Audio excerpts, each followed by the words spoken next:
Hello, listeners. Welcome back to another episode of the Jacob Shapiro podcast. Joining me on the show is Chase Taylor of Pinecone Macro. He's been a frequent guest. He hasn't been on in too long. We've both been so busy, but nice to get Chase back on the show. Really, that's all the preamble I have. If you want to write to me about the podcast, you can email me at jacob@jacobshapiro.com. Otherwise, take care of the people that you love. Cheers, and I will see you out there.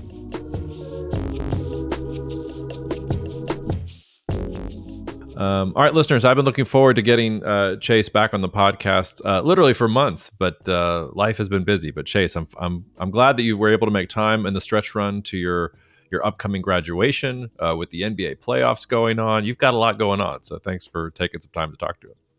Yeah, happy to be here as always. I love listening, so it's always fun to be on and bat some stuff back and forth. And hey, thankfully the NBA playoffs are off to a good start for us. And by for us, I mean Cavs for those listening. Yeah, for Cleveland. I wouldn't know what it's like to have the NBA playoffs be off on a good start to you, because I can't remember the last time a team that I rooted for did well in the NBA playoffs at all. But we're not here for pessimism. We're here for optimism.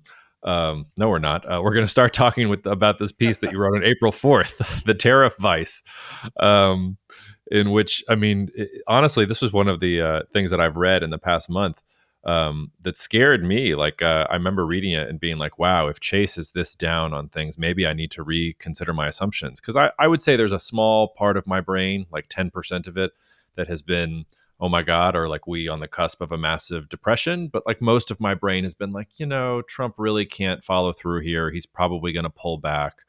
But I will say, like, we've gotten to the point where almost the strategic goals of the Trump administration seem irrelevant to me. The tactics have been so bad that they've basically shot the United States economy in the foot here going forward for the next couple of years. But anyway, I wanted to know sort of where you're at now, because when you wrote that piece a couple weeks ago, we were staring down the barrel of Liberation Day. We were just beginning the, what eventually became 245% tariffs on China. Like, things were looking very grim. President Trump has walked most of that back. So we've had the 90-day reprieve on most of the rest of the world. He's out there basically telling everyone, I'm not that serious about China. I'm going to fold. Yes, there are the 10% tariffs across the board that look like they're going to stick. But you start looking at like what is actually going to stick, things seem relatively muted.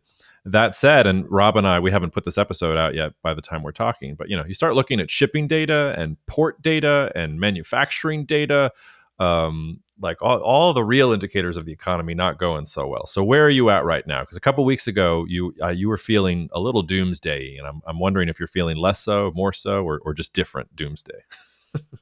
I mean, definitely less so. Like, whenever I wrote the piece, well, I wrote a couple pieces like right around Liberation Day. And whenever I wrote those, like, I was trying to like be very clear to people, like, hey, what I'm saying is, if this stuff all stays on at these current levels for, a significant amount of time, then literally it would be a depression. And I absolutely stand by that. Like, that's how much we take for granted the role I think trade plays in everything. And I think you have to view this stuff from like a systems like lens of all the cascading effects of losing some of the imports. And I think I'm sure plenty of listeners know, but almost half of like Chinese imports, they're not like finished goods that go straight into a Walmart shelf, although there's plenty of those. Almost half of it is intermediate things that our manufacturers use in their manufacturing processes. And at 200+% tariffs, like, that's an embargo essentially. And that's why we've seen the soft data for manufacturing just collapse. So yeah, if all this stuff had stayed on, including the reciprocal tariffs on, they were huge in places like Southeast Asia, including not to mention major partners like Japan, Korea, India, like, that was going to be a total disaster. But I mean, clearly since then, someone has gotten through that, hey, there's reciprocal tariffs are a disaster. So we hit the pause button on those, which we have 76 days left on the pause button as we record here. And then on China, like, I think that's the biggest problem. Obviously, we've walked that back big time, with open mouth operations, but so far we don't have any actual policy walk back. So like These have not been reduced yet.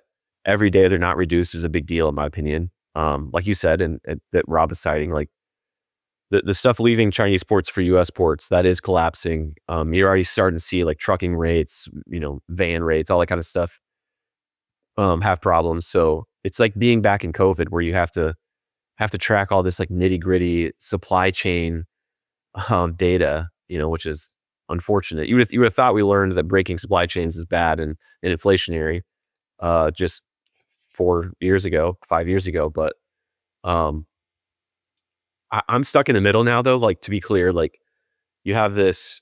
If we were going to do all that, it's going to be terrible. If we rolled all of it back, we're probably basically okay. So now we're somewhere in between horrible trade policy and taking most of it back. And then you add in that layer of like, we threw sand in the face of a bunch of our allies and our friends, and they're making changes. So this like capital outflow repatriation that I think largely is led by Europe. Like, if we say, just kidding, on all the tariffs, do they say, oh, well, then that's fine, we'll stop repatriating, or do they keep repatriating in mass, or somewhere in between? Like, there's so many questions now where this has gotten murky, where you have to stay really Bayesian and just update your view every day with whatever True Social post comes out already. But especially now that I feel like the unknowns have stacked up, because not only do you have our trade policy, but you have like the like second, third order effects of how other countries are treating it with their capital. So it's a mess. I'm definitely way less, concerned than I was right around Liberation Day because of all the walking back. But we need to see the Chinese tariffs actually come down, and not to 60%, 50% like we've seen. Like, that's actually still a big problem, I think. We need to see that stuff come down dramatically to feel good about where the economy's moving in the next 6 to 18 months, whatever. And, not to mention, because it is a complex system, you can fire off feedback loops to create a recession without realizing you've done so, and be too late on pulling everything back. And none of us know, where that level is, and if we've done that yet or not. You anticipated my next question, which is, if the COVID analogy is apt, are we already in recession? My gut is that yes, we already are, and that the data is going to show that here. And maybe if they pull things back, it'll be short lived, and it can be like COVID, where you get a quick return, at least from a market perspective, to normalcy. But it seems to me that if you just look at the hard data, that it's already written in the cards. Like, there's no way there's not going to be a technical recession. Are you in the same camp, or do you have a little more hope than that if they do pull things back? At the moment, I would say I have a little more hope than that for like the very near term. Like, hard data, most of it hasn't turned yet. I mean, obviously it's going to have to some degree, but like really what this all comes down to is employment. Like, it's the keystone data for whether or not you're in a recession, because that's the feedback loop that takes you down in a recession. You lose the demand from the lost jobs, that creates more lost demand, that creates more lost jobs. So far, judging by obviously both, literal non-farm payroll data and jobless claims data, we're not there yet. But that doesn't mean we don't get there fast all of a sudden. Job cut announcements have spiked to a pretty sketchy degree, only 1 month, but that looks very concerning. I don't think we've triggered it yet. Like, obviously first quarter GDP data is going to be, within 0.5% of being flat, so technical recession wise, if you just go 2 quarters, like, that's a pretty rough start. And you can easily have, let's say we're negative 0.2 or something for the first quarter, then it's not at all crazy to imagine a negative Q2 that pushes us into a technical recession. But what we'd consider more of an, NBER recession, one that's declared a recession later, I don't think we're there yet, because the job losses haven't started. And one thing I'll mention is, being at that 7% of GDP budget deficit, it is remarkably difficult to have a recession unless you do something like we just did. Yeah, for sure. Not to spend too much time on the doomsday, because I hope listeners know, and I hope you know, that I don't like entertaining the doomsday scenario, but I think it's realistic enough that we actually need to talk about it for a second. Let's assume for a second that Trump sticks to it, like it is a de facto embargo, like Bessent and Lutnick or somewhere off in the White House, and Navarro strikes back and gets into the Oval Office and like locks them out and throws away the key or something like that. Um, and not from like a sky is falling. Like what if it became clear to you that Trump was serious and that he was going to double down on the China tariffs? What do you do in that scenario? Do you just do you sell everything and buy gold bars? Like do you just like from a tactical perspective, like if you get the worst case scenario, where do you hide? Yeah, I think you do. I mean, if you're running a portfolio, you do a lot of cash, and to me, the best place to be is a short end, like being long the 2 year, things like that. Because I mean, if you look out at where we're pricing the Fed to have rates, we still have the trough rate, the lowest we get in the cycle, above 3% or around 3%. Like, so that's not at all pricing in a bad recession, much less a full trade embargo of China. So to me, it would be that, because you collect the interest and you're going to collect the gains as the rates come down. Like, it's just a safe place to be, because the chances of us raising rates are obviously low, and the chances the Fed has to cut become dramatically high if we get into that. And the interesting thing is, like, because the Fed's going to be they're going to freeze because they're afraid of the literal inflation that comes from the tariffs, which is fair, but that will make them freeze up until they see a bunch of unemployment, and then they'll have to freak out and go slash rates. So their freeze up just guarantees that they have to do more later, in a sense. If in this scenario, like, we're no kidding, like, let's just keep the trade war on. Let's just decouple from China trade. And what would have to happen to tell you that that is the door that we're going through? Because I feel like if you wait for Bessent to be fired, or if you wait 3 months from now and there's no deal, like probably it's too late to sort of pull things. So like how sensitive are you processing like US China relations? I mean, to your point, like and this is something you and I nerd out about a lot, like, and this is one thing that the Trump administration has made incredibly difficult. Like, what is the signal? Which Truth Social post do you take seriously? Which version of Trump do you take seriously? Like, what are you looking for that would tell you that, oh my God, he really does mean the things that he's talking about? Yeah, I mean, I think you kind of nailed it with one of them. If a Besant or some of the more I don't know, like, less crazy, let's call it, people in the White House were to get either fired or just really sidelined. Like, clearly Besant has risen to the top here lately and is getting what he wants. And his communication has gotten pretty forceful, and not to mention his leaks to the press, obviously. Um, so if he was gone, something like that, that would be very concerning. We had this moment, couple moments, where the administration has kind of been, put the front foot forward to say, look, yeah, there's going to be some pain. Like, this isn't going to be easy. That all went away, and it's all become placating the markets.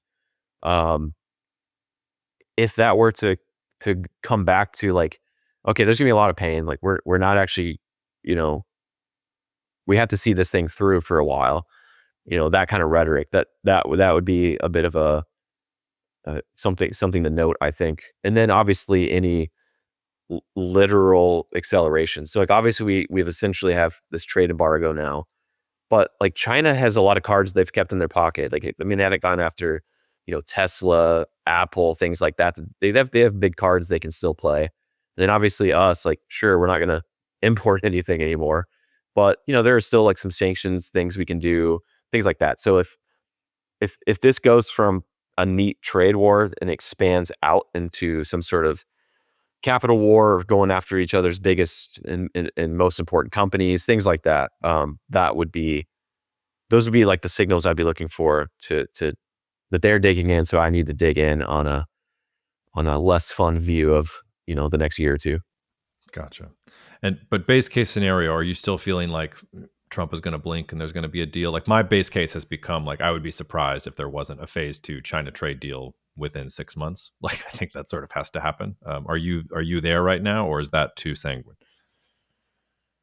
I honestly, I think two saying one, but at least for like a trade deal in 6 months. But can I see a ceasefire where, like, we talk? pretty soon, yes. And something I flagged to my clients this week was whenever you saw that the CEOs of Walmart, Target, and Home Depot were going to talk to the president in the White House, I was like, "Ooh, this could be a big pivot point because nothing will make this as visceral as Walmart looking you in the eye and saying, here's what the price of this basket of goods is going to be, and here's which shelves are not going to have stuff on them, in 3 months, 2 months. Like nothing would shake you like that, right? And I think it did shake him because right after that meeting is when policy really started. Well, at least the verbal policy started to really shift. Um, so yeah, it's just so hard to look through that kind of stuff and to borrow from cousin Marco here. Like, I mean, the constraints are just so dramatic whenever you look at this. And as he's pointed out, look at the polling, no one cares about trade. I mean, you know how many people care about Walmart prices and Walmart shelves? A lot. And you know how many of those people are in the MAGA base? A lot. It is way too big of a constraint to see this thing through. It's just, yeah, you're just falling on your sword on a level that is wildly illogical. So I have to assume, yeah, he has to back down, find some way to have a ceasefire so they can talk. Yeah, it's tough on trade. I mean, I'm sure you've seen that polling of, something like 80% of Americans think it's good if there's more manufacturing in the United States, but also 80% of Americans don't want to work in the Yeah. factory. Yep. And it's like you can't have both of these things at the same time. We almost have poll overload too. I saw this great YouGov poll from February this year that got posted on X yesterday, where they asked people if they had favorable views of things like Gregorian chant, the Spanish Inquisition, the Black Yikes. Plague. The most amazing was the Black Plague. The Black Plague has a 74% unfavorable view rating, which the remarkable part of that is it has a 9% favorable view rating. So who are the 9% out there who have a favorable view of the Black Plague? Like, can one of you please write to me? I Because I mean, would like to understand what the heck you're thinking. if we have a bull market in anything right now, it's nihilism. So maybe I'm not shocked. A bull market nihilism. All right, well, go and buy existentialist books at your used bookstore and try to hawk them afterwards. Gen Z doesn't even know what they're in store for once they start reading Camus and all these other things. Um, okay, well, let's take the other side of this, because one of the other things you've been doing a lot of great work on lately is you've been focusing, and this is one of the reasons I think we are intellectual compatriots, is looking at international markets and how international markets are responding and looking for opportunities there. And before we go down the international rabbit hole, the first question I want to ask you is something I'm wrestling with quite a bit myself, which is, how do you think about investing in or around China in the context of everything that's happening? The trope I've been using is, well, look, the losers of trade wars are the countries that are in the trade war. So if there is a U.S.-China trade war, even if there is a ceasefire, the losers are going to be the United States and China. So basic logic should say, go look outside of that. On the flip side, when you start looking at the areas where China is the global leader, they make lots of things in the world that are absolutely critical. I've joked recently that Trump is using McKinley type trade policy when China looks like the United States in the 1890s, not the United States anymore. Like, China's the one that's sort of at the forefront there. And, of course they have their Great point. structural issues. Of course they have their real estate crisis. Like, of course it's an authoritarian regime and all of your money could get stolen like tomorrow. That's true in any regime.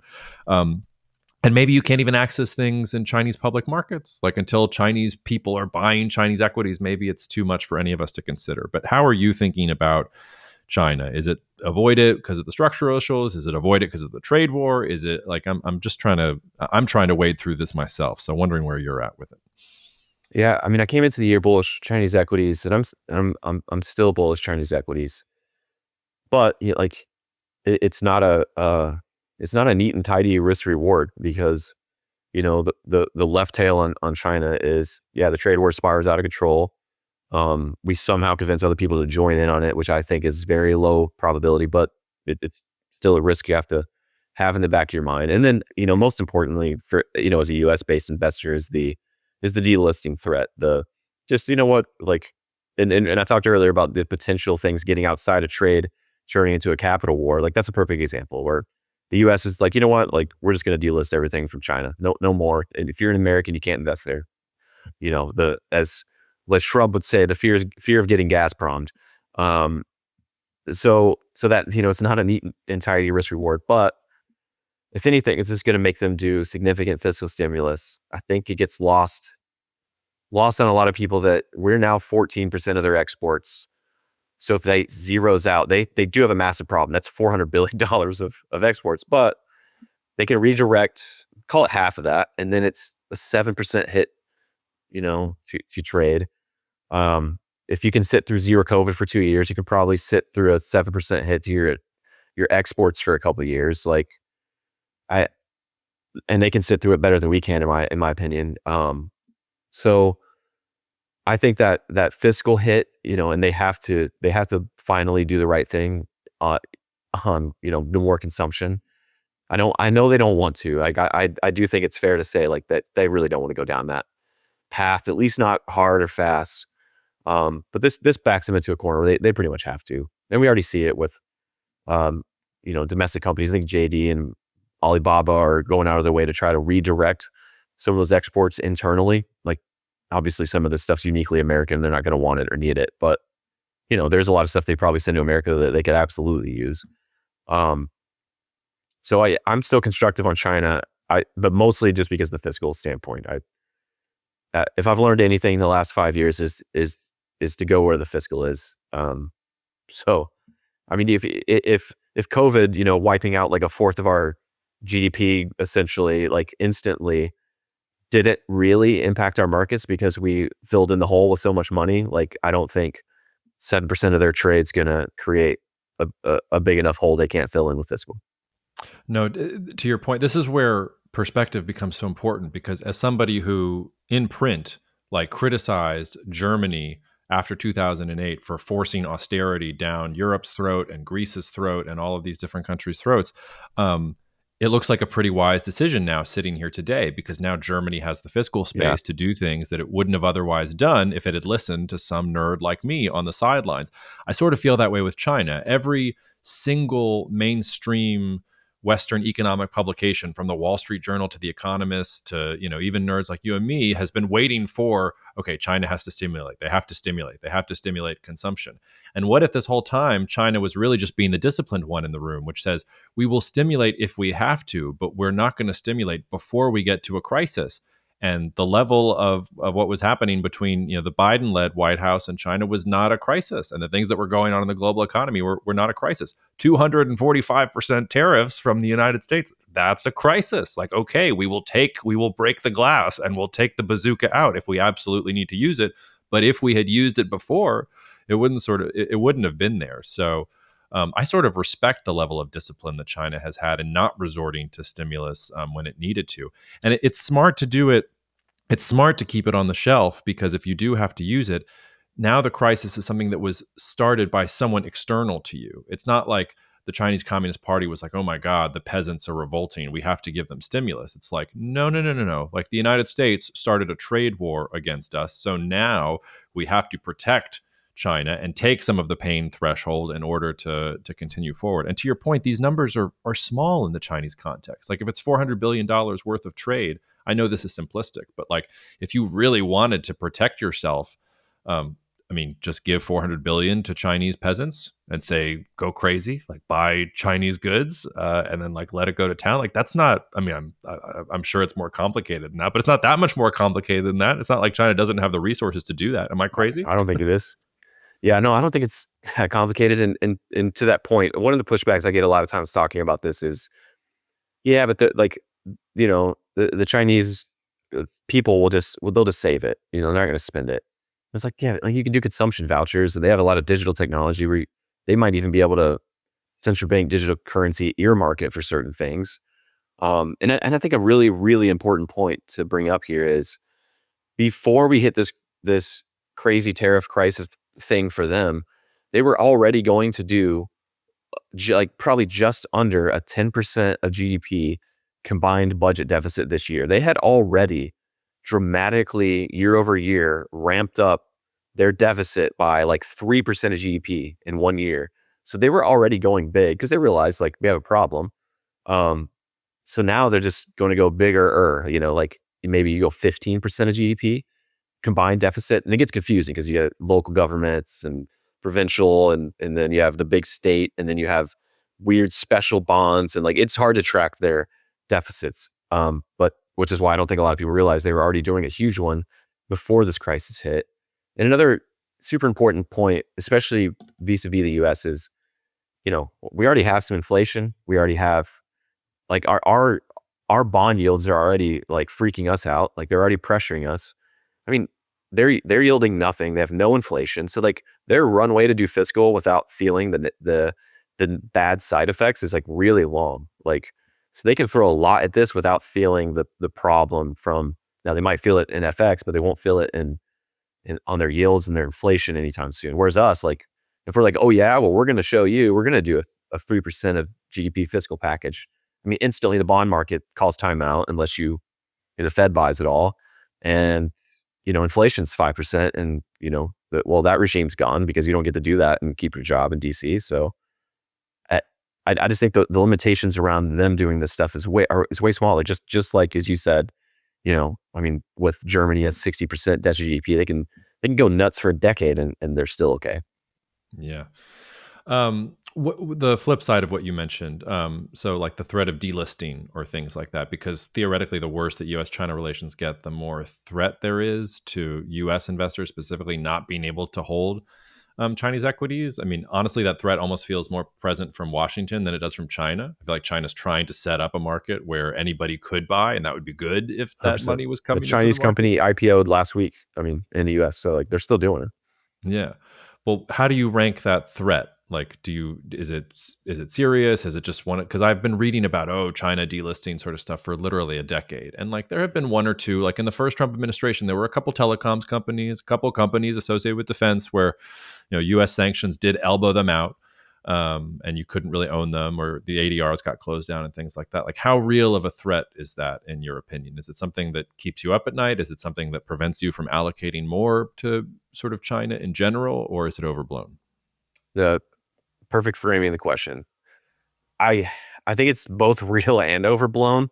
And as far as like what do you do about it? It to your point, I think it's that sizing thing. Like I still want to be long China. But I don't want China to be like an anchor in my portfolio because of that risk.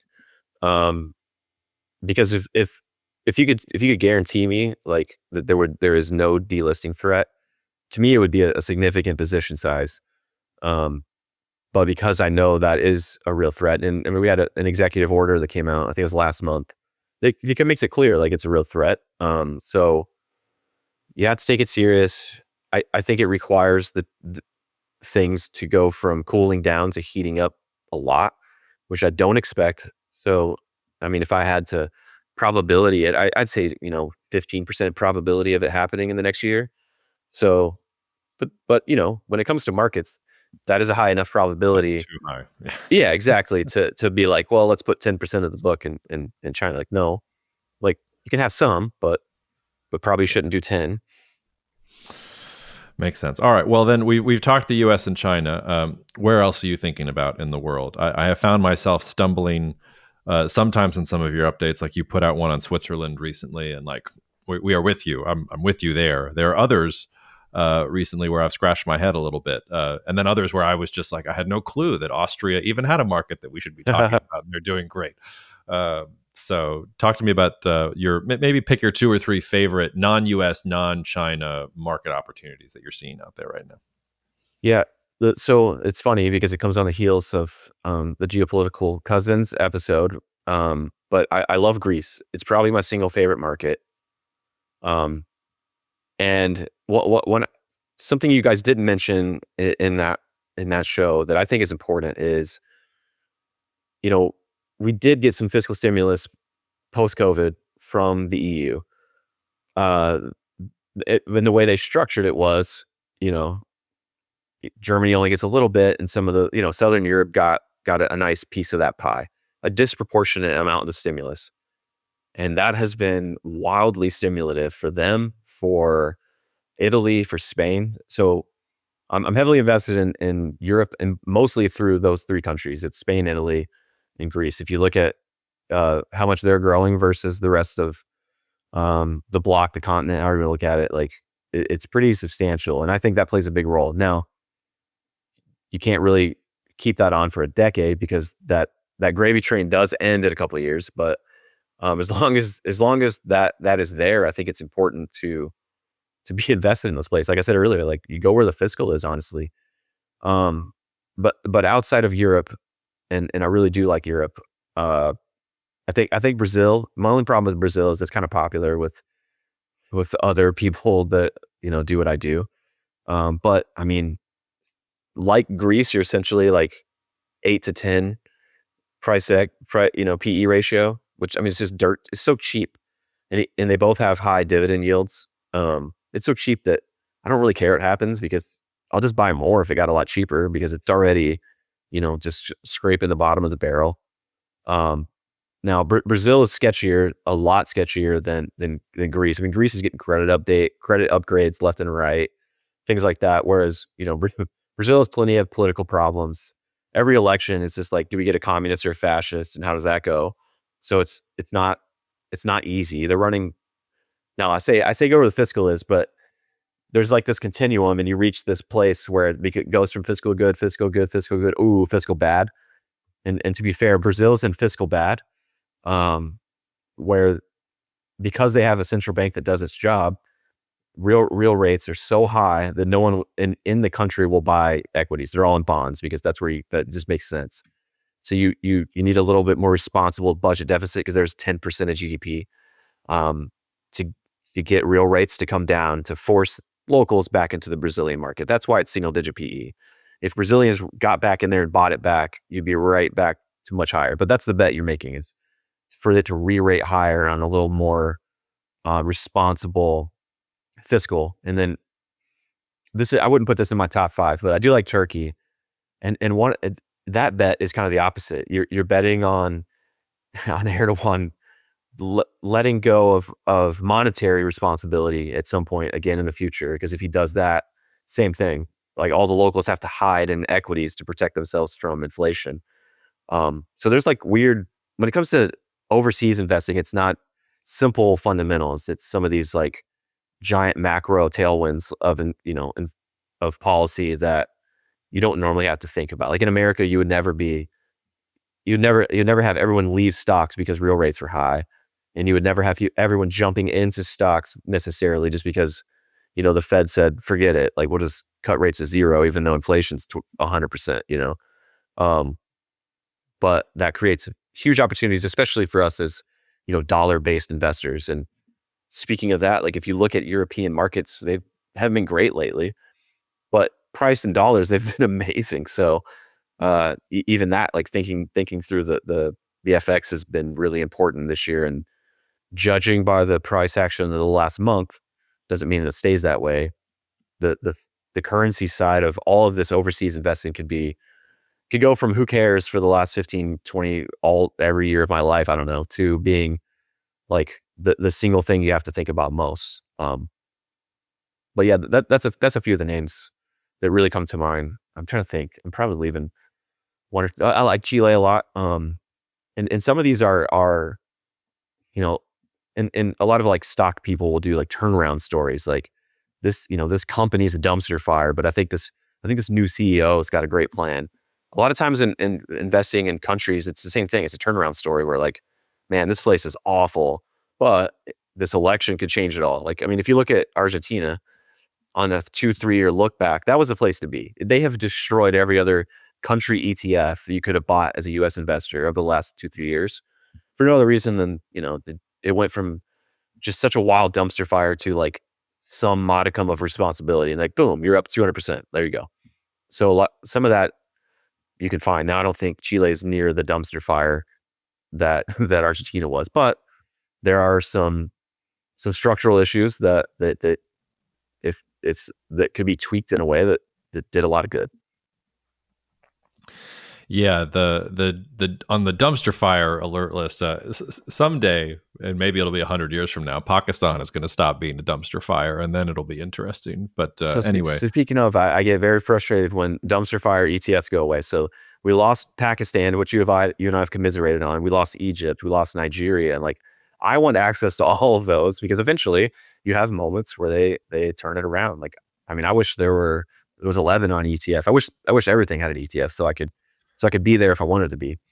Well, I think this is one of the interesting things that doesn't get talked about enough because we assume that capital and markets and everything have been perfectly globalized, and it's not even close. Like we don't actually have access to these things. And to me, I probably have been beating this like a dead horse now, but comparing the current geopolitical environment to the 1880s and the 1890s. But when you think about like the rise of J.P. Morgan and some of these other massive, what became like basically aristocratic American families or wealth generators, some of what they did was they were just willing to go to shitty markets or external markets where nobody else was willing to go and set up shop. And sort of siphon off. So I think the thing is, there's not going to be an ETF for Pakistan, but like if somebody has I don't know what to call it. If you have the stamina and the risk tolerance for going to Pakistan and like actually setting things up there and being the Pakistan person, like yeah, same with Nigeria, same with some of these Right. other areas. And I don't know. I think I'm too comfortable here in my office in New Orleans to do that Yeah. sort of thing. But I think I'm there's an an easy button opportunity guy.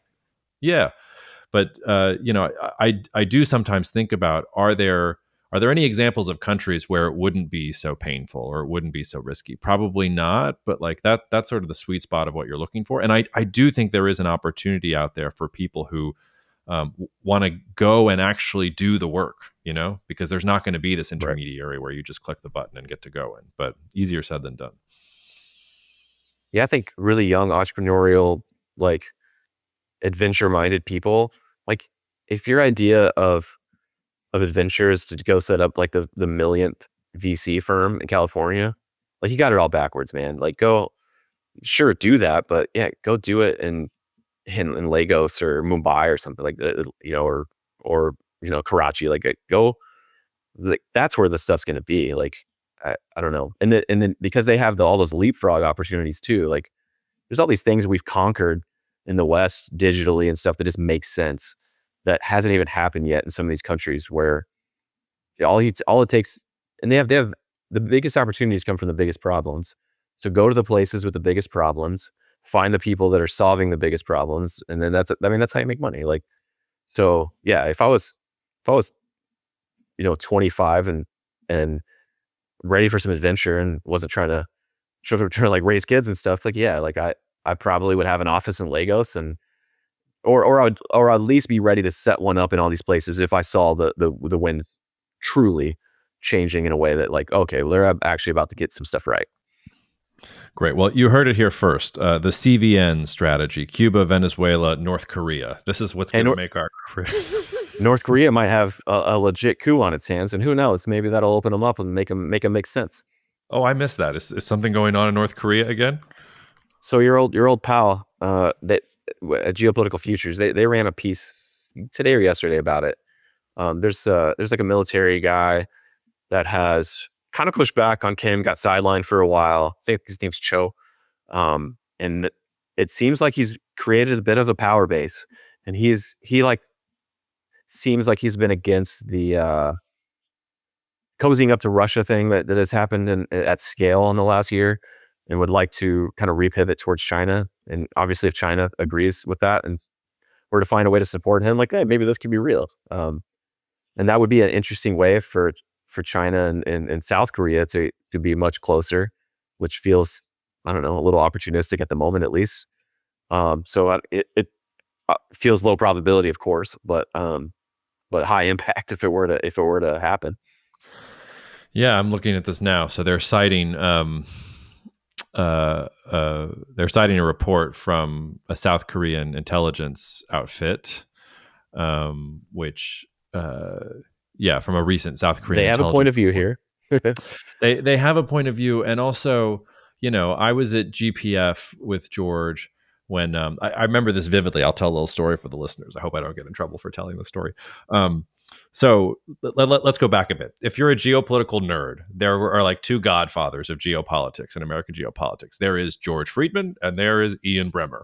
And everybody who is in this like space, who is legit, not the people who have piled in recently, either comes from the George Friedman tree or the Ian Bremmer tree. I come from the George Friedman tree.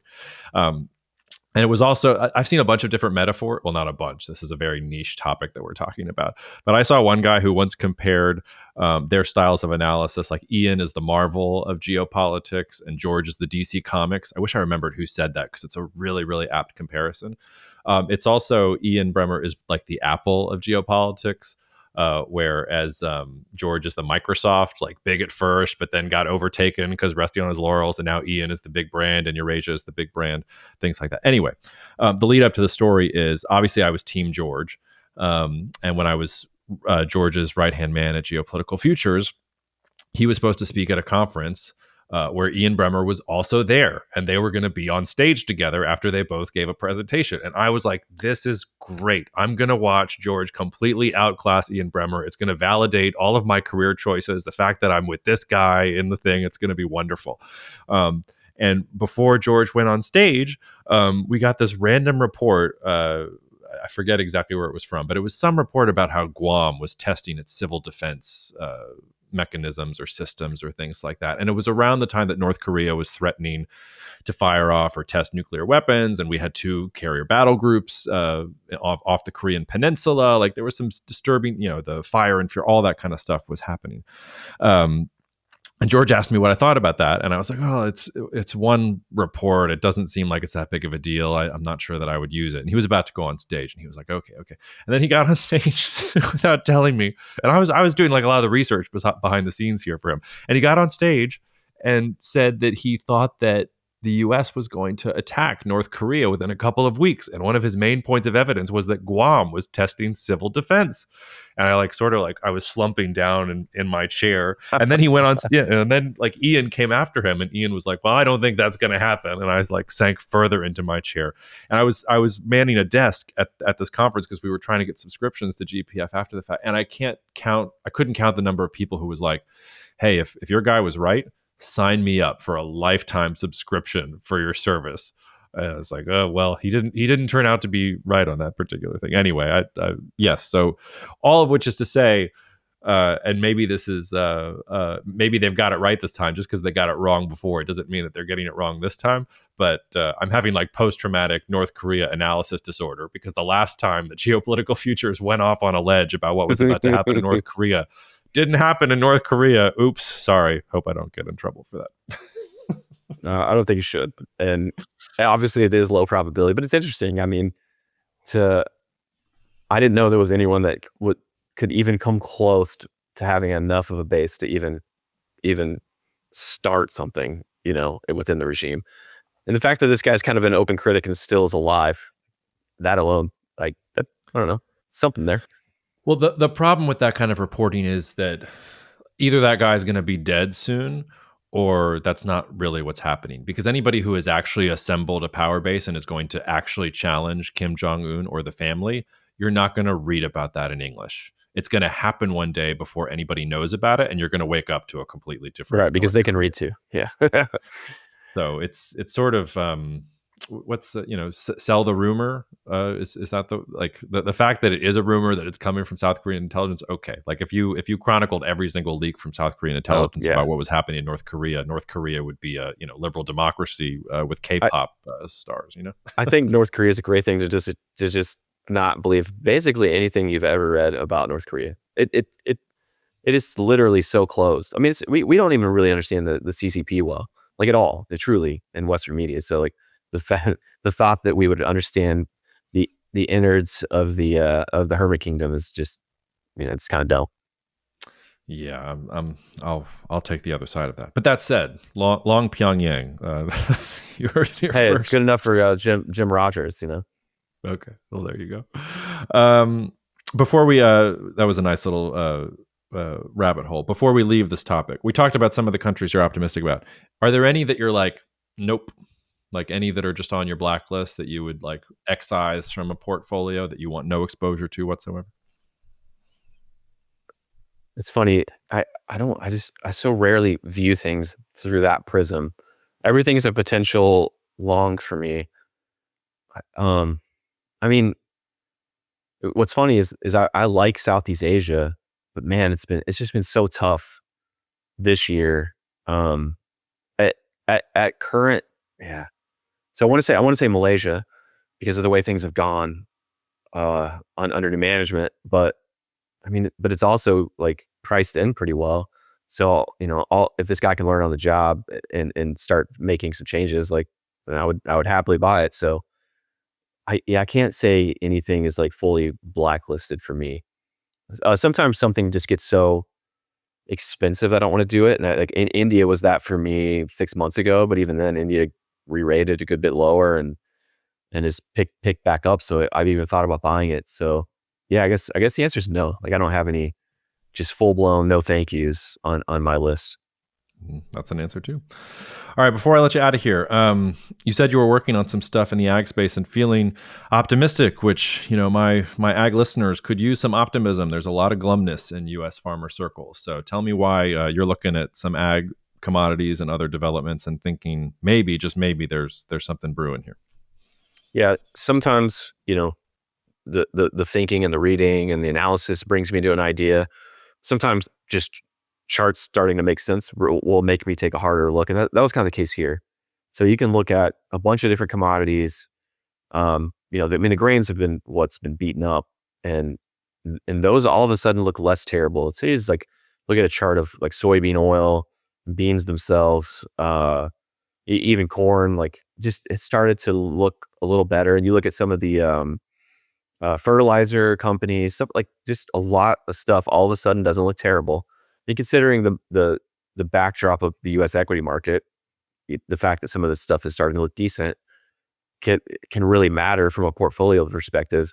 But I think if you think about a couple important drivers, two, one being the China trade thing starting to kind of back away from the cliff. One of the obvious things we're going to do is make them buy some ags in any deal. So that gets way less negative. And I think that's kind of notable. Like a lot of people have had this like America's an EM trope, and I mostly rolled my eyes at it for the last couple of years. But in the last month, watching the dollar and rates decouple makes me feel a little EM. But also sort of trade negotiations. Like what I expect from emerging market and trade negotiations is to say, please buy our farm products and please buy our energy exports. Like that's what you always hear from like Brazil, right? And here we are as America, like we're not even necessarily being like just buy our high tech stuff and buy our cars and buy these high end manufactured goods. It's like, hey, can you guys please buy some of our crops and our gas? Like, but what that means is in a trade deal, it's just going to be like, hey, just buy way more gas and food, because what else are we going to send China? So you could have that as a big driver, and the other one is the dollar. Like if the dollar really is in a new structural move lower, that is really helpful for exporting farm products. Like I don't think the average investor recognizes how big of a headwind the dollar has been to trying to export food, because if it's let's buy some beans from Brazil or buy some beans from America, and you do the FX adjustment, it's like, ooh, yeah, let's buy them from Brazil. It's been felt in cotton, it's been felt in the grains, and all this stuff is starting to perk up. It's not like it's exploding higher or anything. It's a sort of an emergent, nascent little trend. But if the dollar keeps moving lower, and if trade tensions with China keep coming down, I think that could lead to a pretty significant bull market in a lot of agricultural commodities and adjacent supporting equities, and that we haven't seen in a while. And so, what would break that analysis? So, if the dollar bottomed out and started going up again, and if there wasn't a U.S.-China trade deal, like those seem to be the two planks of what you're talking about. Are those the things that would go against you on that? Yeah, on that sort of absolutely, emerging news? absolutely, and a wildly important caveat anytime we're talking about ag was weather. Like none of us know what's going to happen there, so weather could make this trade the best trade ever for none of the reasons I just cited, and it can make it the worst trade ever for none of the reasons I just cited, just because of weather. So you always have to keep that in mind. Like you're always at one nasty crop failure from going to the moon, or perfect weather from having real problems. Yeah. Well, as good a thing to close on then is where are you at with the dollar? I was thinking the dollar might get stronger in the first half of this year, and that was wrong. Rob was on the podcast talking about the weaker dollar, and he obviously nailed that. I was thinking that in times of volatility that people would pile into the dollar. I wasn't expecting U.S. policy rollout to be so disjointed and volatile that it would make people doubt the dollar. So that was my mistake. But where are you at right now with the dollar? Do you think there's further room to go? Do you think that maybe things are going to bottom out from here? How are you thinking about it right now? Yeah, this is the thing you never do on podcasts, and I'm usually really good at not doing. I literally have no idea. Um, I've struggled That's with the all dollar fine. this year because the basics of a trade war, you would expect it to go up because other people would have to devalue to kind of overcome tariffs. So I half expected that. But, whenever we started to get capital flight, which I also definitely expected, if you're going to bring the trade deficit down, people are taking money home. Like that's literally the math of it and the psychology of it. So that's like kind of two competing forces. So the question for the dollar becomes, does do big institutions in the rest of the world keep taking money out of the US moving forward if trade really calms down? Yes or no? And that's really where the dollar comes down to. At the moment, I don't think, rate differentials and recession odds are the driver. I think it's, are these is some guy running a sovereign wealth fund or a big pension, you know, is he taking, you know, 40% US down to 20, no matter what happens at this point? Or is it be like, well, let's go to 35 since trade calmed down? Mm. Maybe it's a weird proxy, but that's the way I view that. And I think that's the biggest question in markets right now is we've seen a good bit of capital leave our shores in the last 2 months. Is that a trend that stays durable if trade really calms down because people are like, you know what, we just don't trust it anymore, whatever, we're leaving? Or is it turned into a thing like, well, US trade deficit's not going to be that bad anymore. It's still going to stay really high because they're backing down. So I'll just leave most of our money in America and we'll ride it out. Like, and I don't know the answer. Yeah, my impulse is to say that it's going to continue, but this segues us into talking about the Cavaliers for a second, which is we see from the history of NBA trades that nobody is untradeable. Like how many contracts and trades did Russell Westbrook get after everybody in the media said nobody's going to want to touch this Yeah, guy? he's played Bradley for Beal everybody got traded for whatever else. So we could be here a year from now and people be like, like we got used to Trump and his volatility and things went back and the siren call of the dollar instability in the U.S. market is coming back. So it's difficult to say that this is the moment that the trend is going to change. for sure. Um, what's your so last question? I mean, I hate to put you on the spot like this, but how far do you think? How far um, are you hoping the Cavaliers will go? Like, what would be an acceptable? Like, what would be the conclusion of a successful season for you? Like conference finals losing to the Celtics? Are you like, no, this is the year? Like, how are we thinking? So obviously I want to win the whole thing, but I would call acceptable making the finals. I hate Mm. to admit it, but I do think Oklahoma City's a little better. We play the same crazy styles that is very, very difficult for everybody else. So I do think we'll end up meeting them. Boston, though, I mean, the chances of that not going Game 7 feels low. So who knows what happens there?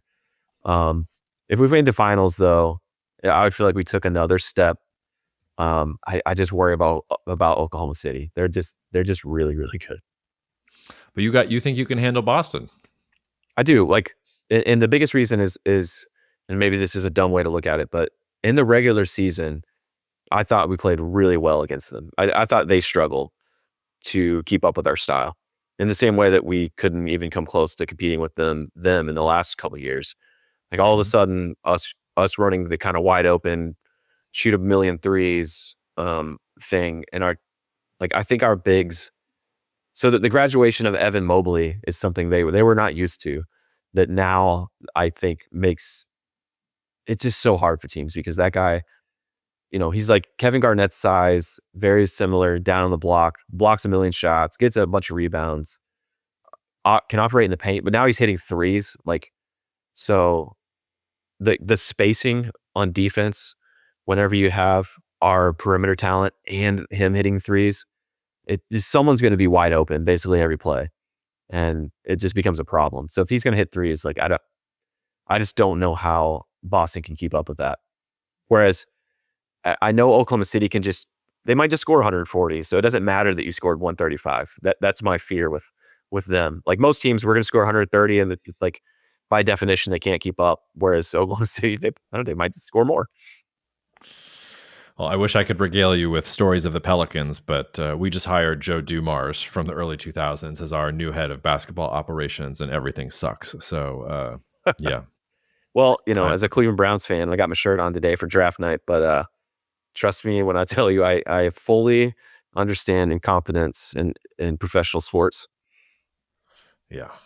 Well, I've experienced I can't complain that much. The Atlanta Braves won a World Series just a couple of years ago. So, at least in my lifetime, I'll have seen the team that I care about the most actually do something. So, all right, Chase, great as always, man. We'll talk to you soon. Awesome. Thank you.